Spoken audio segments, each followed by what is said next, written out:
All right, so welcome to Math317. Move back a few slides. This is lecture 12, and what we're going to do today is we're going to talk about the simplex method. So this is one of the high points of the course. We are not going to be able to show in a reasonable amount of time that it runs as efficiently as we would like for two reasons. One, it's a bit of a technical proof. And two, it actually doesn't quite run as well as we would hope. It doesn't quite run in polynomial time. It just runs in polynomial time for most inputs. There are occasionally some really bad configurations that could take a tremendous amount of time. So there are other algorithms than the simplex method that one can use for problems like this. The simplex method works very well, but not surprisingly, an algorithm from the 1950s is not the state of the art 7 decades later. And in fact, I was recently asked to referee a research proposal involving extensions of the simplex method, which forced me to go back and look at the old papers from the 1950s. And it was an interesting stroll down memory lane. So let's just quickly review where we were. So we showed that we could always convert the problems we're looking at to something in canonical form. And the advantage of canonical form is then you know for sure that your input will be in a certain form and that you can structure your program and your algorithm to take advantage of that fact. How many of you, I probably have asked this before, have actually used tables of integrals? So this used to be a skill that they would teach in calculus. How do you take whatever problem you're given and convert it to an integral that's in the table? And I have a huge, massive physical table of integrals in my office. And I also have a smaller one because a physics professor of mine told me you should always have a table of integrals on you. Well, yes, you're laughing, but decades ago, yes, you would have a table of integrals on you. Decades before that, you would have a slide rule. Technology changes. It is very convenient for a lot of programs if you know things are coming in a certain format. There was a $25 million whoopsie that NASA had a couple of years ago when they had a probe landing on Mars, where every system was in the metric, but one subcomponent, which was in the English unit of measurement. And so it miscalculated how much thrust it needed for a safe landing, and it made a $25 million crater. You want to be very sure that you are inputting things in the right format and that you're working with things appropriately. This is why whenever possible, you put units in problems just to make sure. Let me do a quick sanity check. Is this the right units? So here's the canonical problem. So we're going to assume AX equals B, X is greater than or equal to 0, and we want to minimize C transpose X. So we talked about how it's not a big deal to assume X is greater than or equal to 0. We talked about how it's not a big deal to assume we have an equality, because if it's not an equality, we can just add an extra slack variable. And that slack variable will just take up whatever's left over. Right. So we're going to assume the following. We're going to assume A is an m by n matrix. We have m rows and columns. And we'll assume that m is less than n. So we have more rows than columns. So that means what? What do you expect to happen if you have more columns than rows?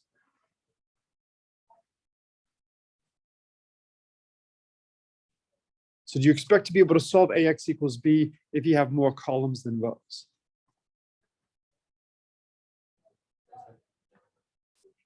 I'm sorry? You would expect infinitely many solutions. Imagine an extreme case where you have 1 row and 15 columns. Very easy to solve, and you're going to get lots of different solutions. If you have 2 rows and 8 columns, again, you have so many different vectors. You have 8 vectors in the plane. Almost surely any B will be a linear combination of some of those. So if we have more columns than rows, we expect a solution to exist. And if we have a solution, in fact, we expect there to be infinitely many solutions. And so we expect to be able to optimize. So this,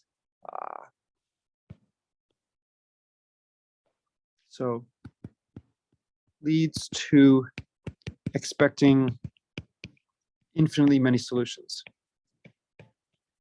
Okay, the rows of A are linearly independent. Is that a reasonable assumption?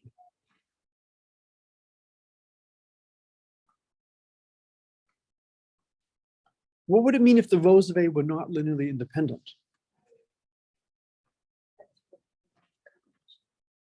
So one is that 2 of them are linear combinations, or it could be a subset, like maybe 5 rows, a linear combination of that. so that one of the rows lies in the span of others. So why would that be challenging if we're trying to solve AX equals B? Let's do the simple case where one row is a multiple of the other. So how could that give us trouble in trying to solve AX equals B? So imagine one row is double the other. So the second row is twice the first row. If you want to have this equal B, what must be true about the first and the second components of B?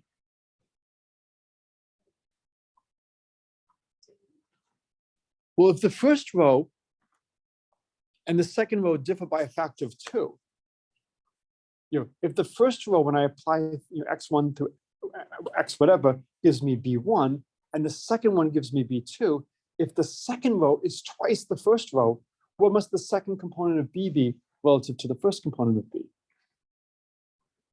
Twice. If it's not twice, we have two parallel lines or two parallel hyperplanes. If I want them to have a solution, they've got to be the same.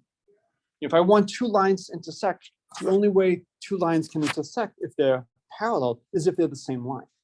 And so if the rows are not linearly independent, then we're in trouble unless the component of B happens to be the right value. Well, if the component of B happens to be the right value, who cares? Right? If I've got the first row equals B1 and twice the first row equals twice B2, I don't need it. Right? It's not adding any information. When I'm writing down my constraints, I may not know this initially. And when I'm enumerating things, it might be a natural thing to enumerate. But when I'm actually trying to solve the problem, it provides no additional information. It just makes it more involved. We might as well eliminate that. So if linearly dependent, risk no solution or redundant information. The next one is the most severe. We're going to assume B is not a linear combination of fewer than m rows. So we're looking at AX equals B. So how many entries does B have? What is the size of B? So A has m rows and n columns. How many components does B have?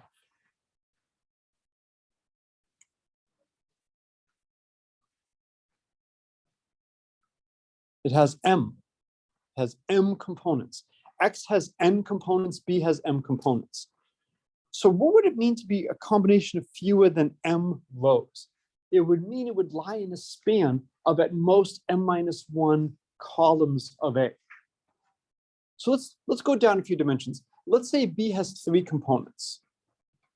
Okay, so B lives in 3-dimensional space. But let's say it actually lives in the span of 2 columns of A.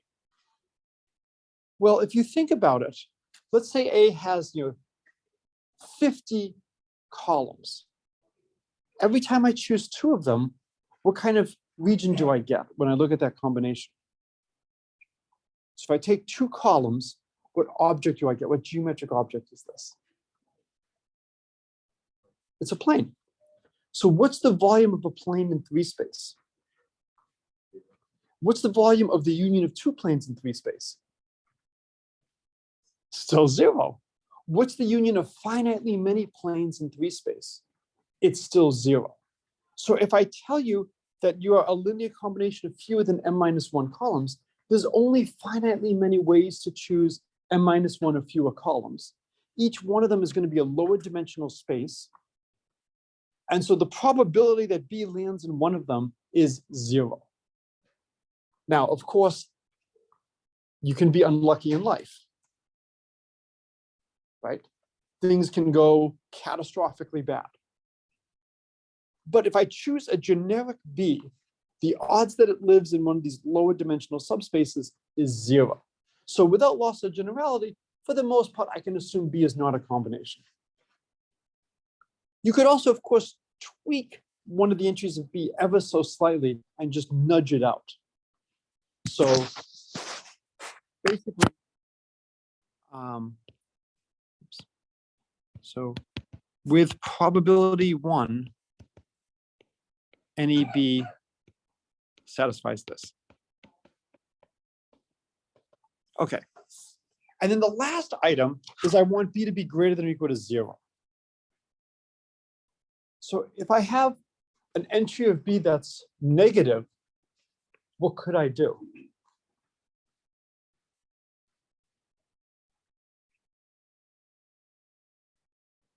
So I want, I'm trying to solve ax equals b. And I want all the entries of b to be greater than or equal to 0. What could I do if one of the entries of b was negative?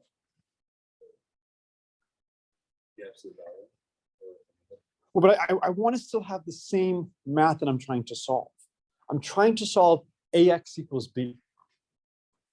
I might have to change a. So how could I change a if one of the components of b had a negative sign? Let's say the first component of b is negative. What could I do so that I would have a new system where now the first component of b would be positive? Yeah, negate the first row. All we have to do is negate the first row. And if we negate the first row of a, everything's fine. There's no constraints on a. I'm not saying anything about the entries of a. So, without loss of generality, I can control things about either a or b. For definiteness, let's control things about b. So, if needed, negate a row or rows of a. And so as long as we do that, we see these are not severe restrictions at all. So we can assume our canonical problem has more columns than rows. We have lots of possible solutions with high likelihood. We can assume the rows are linearly independent because otherwise why have them? We can assume that B is not a linear combination. That one's hard, but again, with probability 1, that will be true. And again, if you're working with real numbers, the probability of something happening like this is astronomically small. If I work with integers, very different. As an aside, how many of you have seen determinants? This should be everyone because linear algebra is allegedly a prereq. So if I give you the matrix 1, what's the determinant of the matrix 1? Just the 1 by 1 matrix with a 1.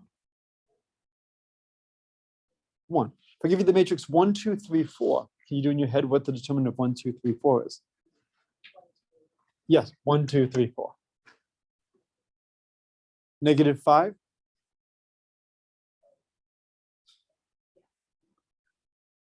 So it's 1, 2, 3, 4. So it's 4 minus 6. Yes. Right. So it's 4 minus 6, so it's negative 2. If you take the matrix where the first row is 1, 2, 3, then 4, 5, 6, then 7, 8, 9, you get its determinant as 0. If you take the matrix 1, 2, 3, 4, then the next row 5, 6, 7, 8, and so on, you get its determinant as 0. So in fact, if you take the n by n matrix where you go from 1 all the way down to n squared, and I'll send an email about this, all of those have determinant 0. Something is going on. So it's a nice exercise. Prove why all of those matrices have determinant 0. The 1 by 1 and the 2 by 2 don't. So things are small enough yet in the 1 and the 2 case that you haven't hit the obstruction. But once you get to 3 by 3 and higher, you always have an obstruction. The determinant is always 0. You have to be careful. Sometimes things can happen, and sometimes there's actually a very natural reason why something is happening. So it is an assumption that B is not a linear combination of fewer than m rows. With probability 1, if we're just choosing things at random, not a big deal. Let's go through now, and I'm going to just state what the simplex method is. And then we've already talked a little bit about how it works. So we consider canonical programming problem, and we proceed in 2 steps. So phase 1 is we find a basic feasible solution to the original problem, or we prove that none exist. And then the second is, given a basic feasible solution, we find a basic optimal solution, or we produce a sequence of feasible solutions with cost tending to negative infinity. And this is a fully constructive phase. So I thought long and hard about how I wanted to do this lecture, because there's a lot of linear algebra today. And I thought, rather than going through and writing everything down and having you write everything down, I wanted to just have everything pre-planned and just present from that. This is basically going straight from the book. And I'll just give you, additional comments and just talk about why we're doing the algebra we're doing. I've found over the years it's often very hard to pass math in real time and write and have good notes. And so, however you want to do it is fine. But, again, these slides are coming straight from the book, and I want to just really go over and highlight why we're arguing the way we are. So there's two steps. The first is we assume we can do phase one, prove we can do phase two. And then the second is, it's interesting. It shows the arrow on the screen, but not on my computer. And the second is show that if we can do phase one, we can then do phase two. So we talked earlier how this looks like a giant circle. But what we have to be very careful about is the exact phrasing. When we're doing phase two, all we need is the existence of a basic feasible solution to start the process. So what we can do is we can modify the problem we're looking at and run phase two on the modified problem if we can immediately look at it and see that there's a feasible solution. This is a little bit similar to what we did a moment ago when we modified the matrix A. So in general, if I give you a linear programming problem, it's not clear that there's going to be a feasible solution. If I give you the diet problem, so long as each nutrient is represented in some food, there will be a feasible solution, unless I also put in constraints that you cannot overconsume. You're not going to be a laboratory mouse. We're going to give you 10,000 times the recommended daily allowance of a human and see, what happens. If we put in a constraint like that, all of a sudden it's not clear that there will be a feasible solution. But if I give you, a problem of, you run a movie theater, show no movies. You run an airline, fly no flights, right? So let's look at the modified problem. So what we're going to do is we're going to consider a related problem. We're going to take our matrix A and we're going to expand it by adding an identity matrix. So this will be an M by M identity matrix. And we're going to add some additional variables. And to make it clear that these are the new variables, we're going to call them Z1 through Zm. And now we're trying to solve this augmented system equals B. We're going to try to find a feasible solution. Okay, so to just be explicit, the ith row is now going to start off with the first n entries being the n entries from the matrix A, dotted with the x's, and then we have plus zi equals bi because we have the identity matrix. So when we're looking at the ith row, the only element in the identity matrix that's non-zero in that row is the one in the ith spot. So when I equals 1, we get Z1. When I equals 2, we get Z2. So does everyone agree that this is a fine linear programming problem? I've got my matrix. I've got my vector B, which is non-zero. I'm assuming B is a linear combination of at least m columns. In fact, it has to be exactly m because otherwise you would have dependencies. The x's and the z's are non-zero. So my new expanded vector xz has non-zero components. Does everyone agree that this is a legitimate problem related to the original? All right, who feels divinely inspired today? We need to solve this problem. You need to give me a choice of x's and z's that solve this problem, where the x's and z's are non-zero. Can anybody give me a solution?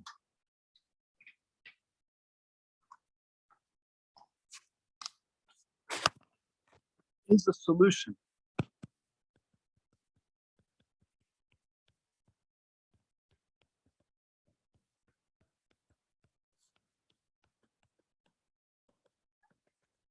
What would be the feasible solution?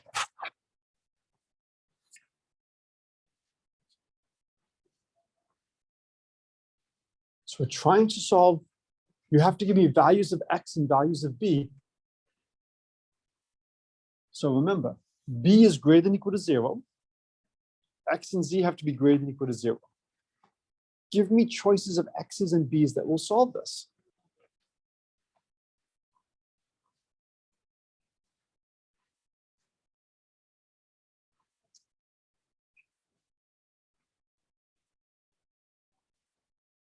So I've introduced the z's, right? Can you try to solve this equation just using the z's? Yeah.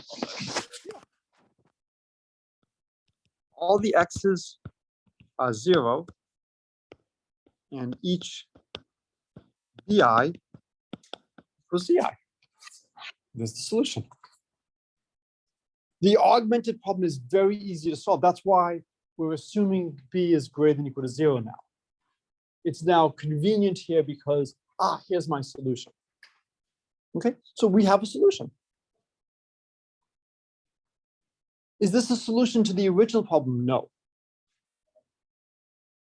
Now, something is missing here. When I give you a linear programming problem, I give you the matrix constraints, I give you the conditions on the variables. There's something else I should have given you if I'm doing a canonical linear programming problem. What's the thing I did not give you? So there's 3 parts of a canonical programming problem. There's the constraints, there's the variables are non-negative, and what's the third? The cost, the thing we're trying to minimize. I haven't told you what we're trying to minimize. Well, if you look at what we're supposed to be doing for phase 1, we're just trying to find a basic feasible solution. We don't care what the cost is.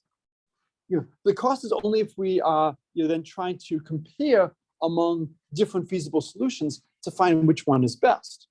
If I'm trying to find a basic feasible solution, the cost is irrelevant. Okay? So when I consider this new related problem, I actually have complete freedom to choose whatever cost I want.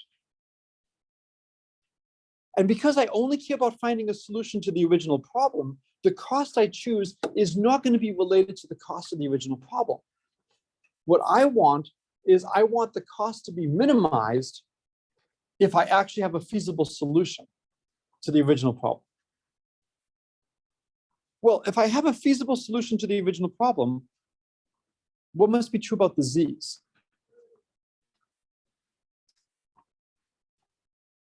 So if there's a feasible solution, x, such that ax equals b, what would all the z's equal? 0. So let me choose a cost that's just the sum of the z's. If I can then find a solution where the cost is 0, the only way the cost can be 0 is if we have a basic feasible solution to the original problem. Oops. Okay, so this is just writing it down in great detail what's going on.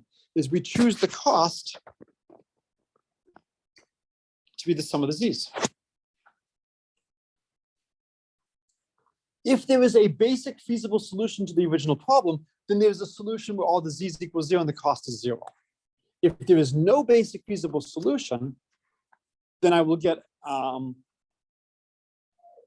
we'll have to have the z's non-zero and the cost will be positive.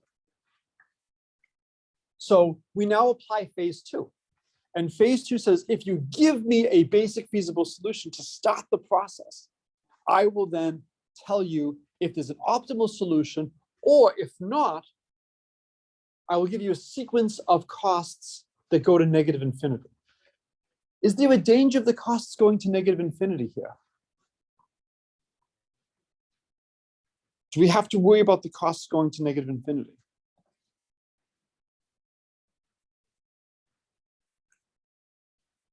Why not? Yeah, all the z's are positive. There are only finitely many z's. So in fact, the smallest the cost can be is 0. So we don't have to worry that phase 2 is going to give us a negative infinity cost. So there's only 2 possibilities. One possibility is it gives us the optimal cost is 0. Well, if the optimal cost is 0, then that means all the z's have to be 0. So we now have an optimal solution to the original problem. The other possibility is that the optimal cost is positive. And then this means that some of the z's are going to be greater than 0. So there's no basic feasible solution, because if there were a basic feasible solution, that would have had a cost of 0. So phase 2, giving us phase 1, is actually very straightforward. The difficulty is coming up with this idea of, let's look at this related problem. And that's what I really want to do in the lecture today, is I really want to emphasize the mindset about how you think about stuff like this. Most of you are not going to be doing linear programming problems professionally. If you do, that's wonderful. Please let me know. But I want you to really try to digest the thought process of how do we do this. And the idea is we pivot. We start off with the problem we care about, and we convert to something that's related that we can work with. And then we go from that back to the original problem. All right, so we've now shown phase one. So now let's move to phase two. Okay, I do not know why some of the P got cut off. So here's the first lemma we need. If X is a basic feasible solution, then X must have exactly M non-zero entries. So there's three possibilities. X could have more than M entries, X could have exactly M entries, or X could have fewer than M entries. Is it possible that X could have more than M entries? So we're trying to, AX equals B. B is a linear combination of exactly M columns. What would it mean if X had more than M entries that were non-zero? And again, X is a basic solution. Can we have a basic solution with more than M entries?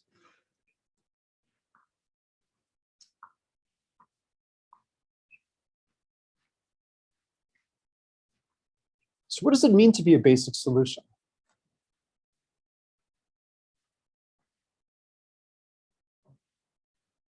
So can someone give me the definition of what does it mean to be basic?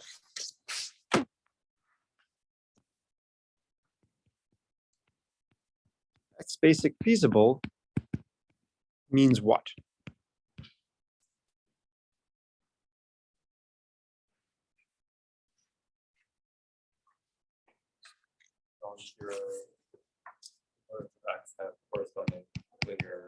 Okay, non-zero components have corresponding columns linearly independent. Okay. Well, A has M rows. So what's the maximum number of columns you can have that are linearly independent? M. So because as A is M by N, has at most M linearly independent columns in any set. So we can't have more than M. So X cannot have more than M non-zero entries. What if X had less than M non-zero entries?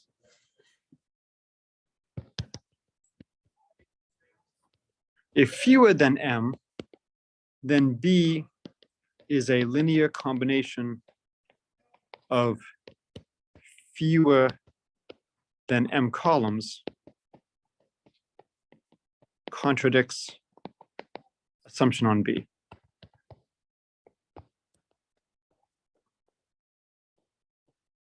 So this is where we're using our assumption that B cannot be written as a sum of fewer than M columns.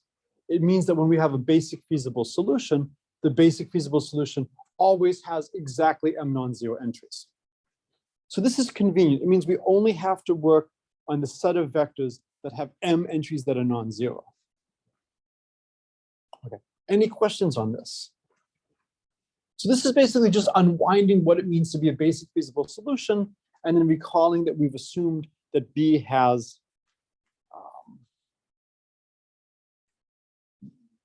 that B is non-degenerate, that B needs exactly M columns of A. Okay, the next part is we can now start to describe how we do phase two. So we might as well assume that our problem has a feasible solution, because if our problem doesn't have a feasible solution, then there's no reason to try to search for an optimal solution. So we can assume we now have a feasible solution, which means we have a basic feasible solution, and we can assume that we know what it is. So we have an initial solution. So what we can do is we can look at the set of columns corresponding to the non-zero entries. And so we're going to use B to denote that set. It's the set of indices J such that xj is greater than 0. And we know this set always has m entries. Okay, so these columns, these indices, these are going to be our basis. And so when we're studying the problem, ax equals b, I can prune my matrix A without loss.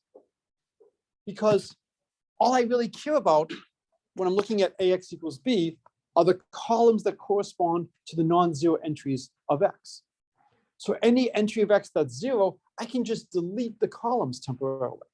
And I get this new matrix AB. So can somebody tell me what is the size of AB?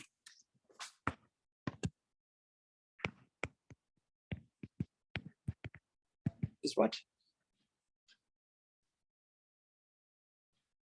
So how big is the matrix AB?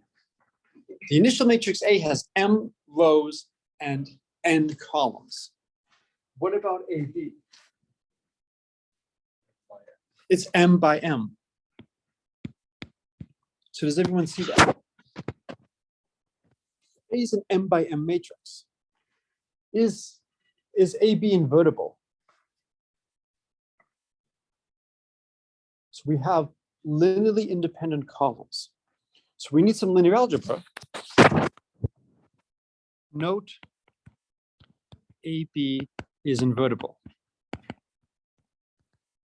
If not, there exists a vector v such that AB of v equals the 0 vector. But this means, v1 AB1 plus ... plus VM ABM equals the 0 vector. Thus, columns are linearly dependent. Contradiction.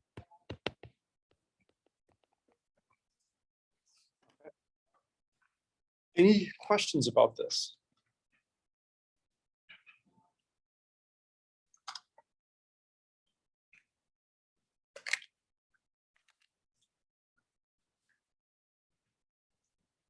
So now we know AB is invertible. Is it hard to solve AB x b equals b? So how would we solve it? Yeah, just take the inverse. So how many solutions do we have to this? Do we have more than one solution or exactly one solution? Exactly one. So there's exactly one solution. So when we're trying to find the optimal solution, each basic feasible solution, each set of m columns that are linearly independent is going to give us at most one candidate. And then we want to search among all the different candidates. The number of candidates is tremendously large, so we need an efficient way to search. All right, so A is an invertible matrix. We've just discussed why that is. So we can study the system of equations Y transpose AB equals CB transpose. So how would you solve this equation?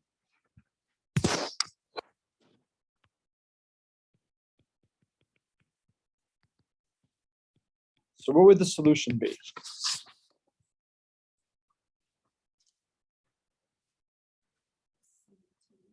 C transpose. C transpose, then times AB inverse. We just apply AB inverse to both sides.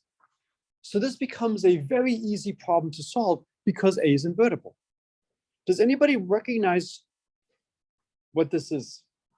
We've seen it, but we've only seen it once. This is from what?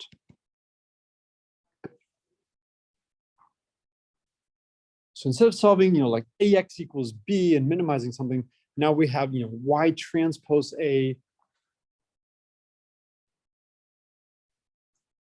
So what problem was related to the original canonical programming problem? This is the dual problem. This is from the dual problem. We're not looking at every component of C. We're only looking at a subset of components. And so this is related to the dual problem. So why did we care about the dual problem?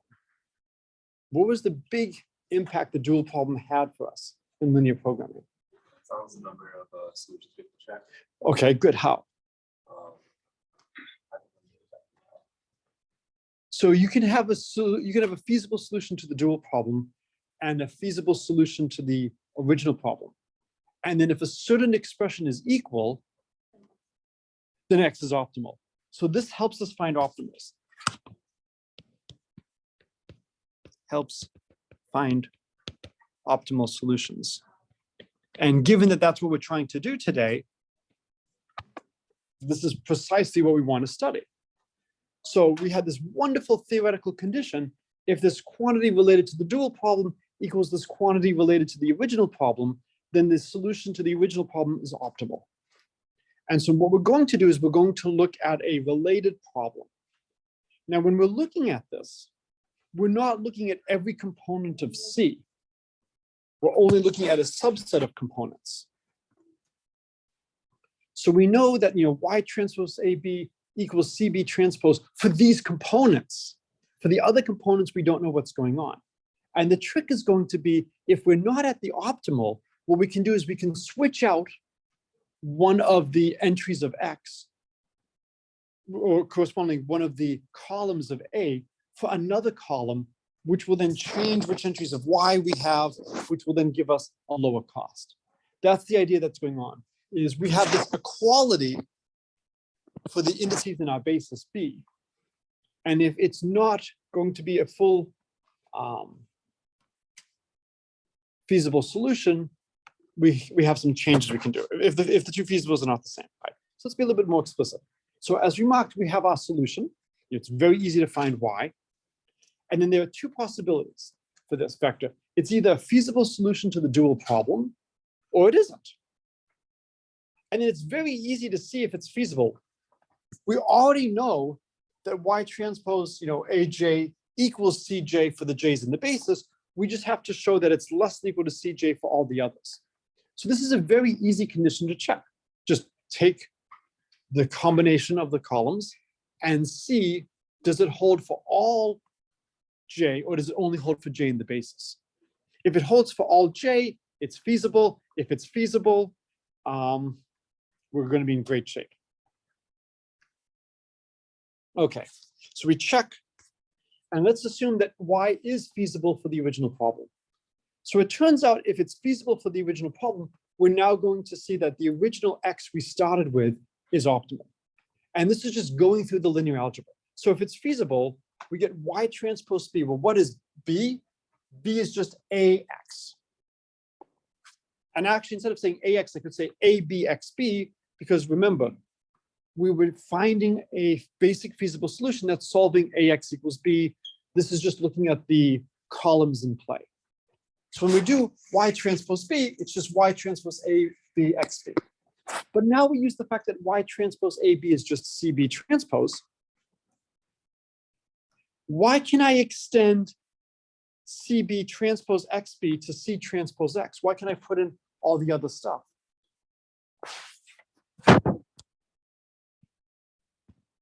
Can expand to all entries. Why?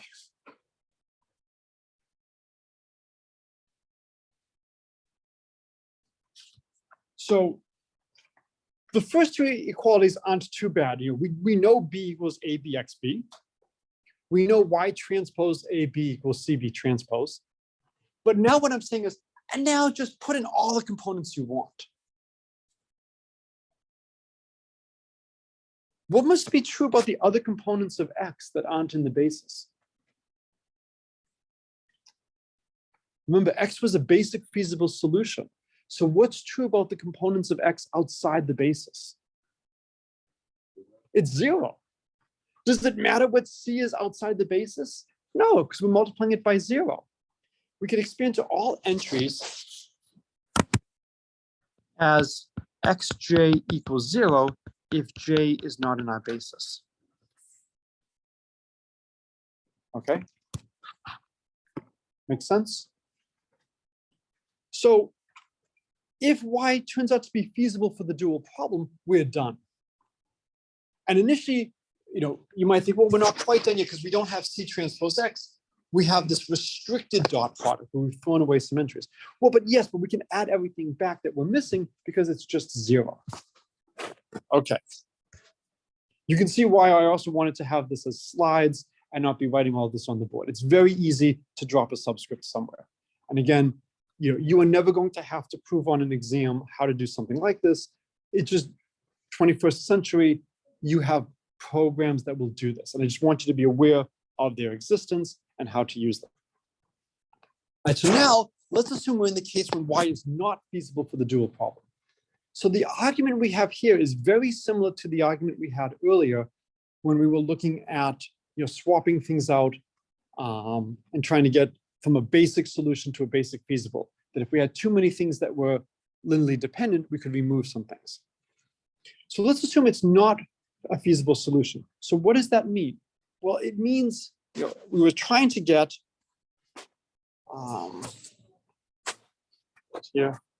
we're trying to get y transpose aj is less equal to cj. So that must mean there must be some component, at least one component, where it's greater than the corresponding c. So let's call that component s. So we have y transpose as is greater than cs. And s can't be in our basis, because if it was, well, we know it would have to be an equality. So what we're going to do is we're going to swap out one of the columns of AB with the column AS. Well, since the AJs with J in the basis are linearly independent, and there's M of them, I can write any vector as a linear combination. So I can write AS as a linear combination of the AJs. So that gives me this equation for AS. I don't know what the T's are, or do I? Yes, I do. I'm trying to solve AS equals ABT. Well, we know how to invert AB, so we get T equals AB inverse AS. Now, in terms of what the actual values are they positive, are they negative, are they 0? I don't know. You need to know what these A matrices are. But we have an explicit formula for T. So if we take a feasible solution, basically AX, and we take this new combination of columns, which equals 0, I can combine them and get a new solution. So this will be the solution, if lambda is a small positive number, my new solution xj will be lambda if j equals x, xj minus lambda tj if j is in B, and 0 otherwise. So I basically kept my non-zero components. I've modified them a little bit. I've added one component that initially wasn't 0, and now its value is lambda, and then everything else that was 0 stays 0. And if you look at this, well, because lambda as, because as minus some tj aj equals 0, if I multiply by 0, it's still equal to 0. So because ax equals b, this is still going to have, this new solution is going to still be feasible. I want to make sure it's basic feasible. Well, basic feasible means two things. It's feasible, and we have the fewest number of entries. Odds are this is going to have too many entries. Odds are this is going to have m+1 entries. So what I want to do is I want to choose a value of lambda such that I lose an entry, that one of these things becomes 0. And because when I take lambda equals 0, I have exactly m non-zero entries. If lambda is a small positive number, because all the xj's are positive, if I choose lambda sufficiently small, each of these quantities will still be positive. So it will still be a feasible solution. Remember, my components have to be non-negative. Because xj is positive, even if it's 1 over a quadrillion, I can just choose lambda to be so small that this difference is still going to be positive, and I will still have a feasible solution. And then the hope is I just slowly increase lambda, and eventually as lambda increases, one of these components becomes 0. And now I would have exactly m non-zero entries, and I would have a new feasible solution. Well, it may not be possible to increase lambda and have one of these become 0. Imagine all of the tj's are negative. If all the tj's are negative, then as I increase lambda, these are still going to stay positive, and I'll never get to a point where something vanished. That will probably be my sequence of feasible solutions with cost going to negative infinity. All right, and so the next is just going through this original, very slowly. So we look at what the original cost is, xj, cj, the new cost, we put in what our new function is, and we subtract, and we get lambda times this difference. Well, since lambda is positive, if I want to show the new cost is less than the old, I just have to show the quantity in parentheses is negative. And we assumed that, CS was such that, where did we write it? That, Y transpose AS was greater than CS. So when you plug that in and just go through things very, very slowly, we have the dot product of TJ, CJ. Well, we know what TJ, we know what T is. We know what C is. So if we go through the basis, CJ is going to be Y transpose A. ABT is going to just be AS. And we know that's greater than CS. So we see that the cost has actually gone down. So again, just stare at the linear algebra for a little bit, just go through it carefully. We see that the cost is now smaller. So we have two possibilities. We can either send lambda only up to a certain point before a component becomes 0, or lambda can go all the way to infinity. So assume all the t's are negative or 0. Well, in that case, we can send lambda to infinity. The cost goes to negative infinity. There is no optimal solution. So that case is easy. The other case is suppose that at least one of the tj's is greater than 0, then eventually you will have one component becomes non-zero. Is it possible that two components could become non-zero? Yes, but for two components to become non-zero, we would then have a solution of AX equals B with fewer than M columns. And we know by assumption that that can't happen. So as we increase lambda, exactly one component will become non-zero.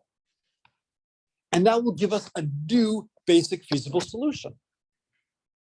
And now we just restart the process with this as our new basic feasible solution and see if we can find something better. So the net effect is we replace 1AJ with J in B with an AS, S not in B. So we're swapping out one column and putting in another. There's only finitely many swaps we can do, but dear God, if we have to do all of them, it will not terminate in a reasonable amount of time. Now, of course, similar to Lagrange multipliers, the gradient, you have to be aligned with the normal to be a candidate. If you're not aligned, it tells you, hey, try moving in this direction. So when you're doing the simplex method, you have many different columns you could swap in. There's a natural candidate for what to swap in. And when you do that, it helps it run efficiently.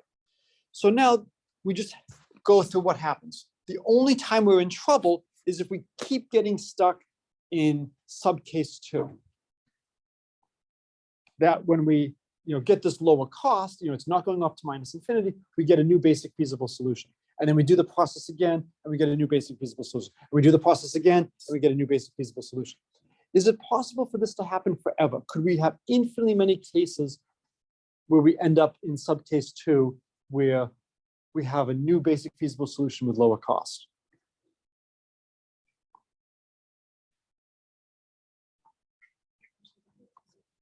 You might not get to 0, but remember, there's only finitely many basic feasible solutions.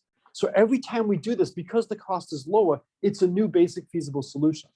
So we can't have this infinite loop. So because there's only finitely many basic feasible solutions, it has to either terminate, or we have to end up in the case where the cost goes to minus infinity.